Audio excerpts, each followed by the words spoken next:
Hi friends, 30 days challenge లో అయితే last వీడియోలో ఏవైతే చెప్పలేదో ఈ వీడియోలో మొత్తం అన్ని చెప్పేస్తాను ఒకేసారి. ఒకసారి వినండి ఏ డే ఎంత సేల్ అయిందో అనేది. 13th డే నాకు సేల్ అయింది అయితే 4900 సేల్ అయింది. 14th డే 3700, ఇంకా 15th డే 3780 రూపీస్, ఇంకా 16th డే 3100, 17th డే అయితే 4500 అయింది, 18th డే 5150 రూపీస్ అయింది, 19th డే అయితే అంటే నిన్న 2450 రూపీస్ అయింది. ఏంటి పృథ్వీ ఈ వేరియేషన్ లో అని అడిగితే, అంటే నేను డైలీ ఒకే స్టాక్ అయితే తేను కదండి. ఒక రోజు తక్కువ తెస్తా, ఒక రోజు ఎక్కువ తెస్తా. తక్కువ తెచ్చిన రోజు తక్కువ సేల్ అవుతుంది, ఎక్కువ తెచ్చిన రోజు ఎక్కువ సేల్ అవుతుంది.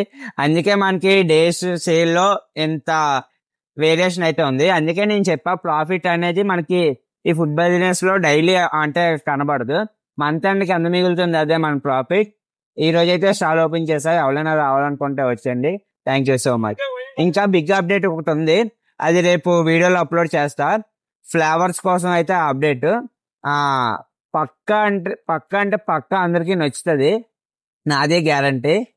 ఇంకా ఎవరైనా రావాల్సిన వాళ్ళు ఉంటే వచ్చేయండి. Thank you.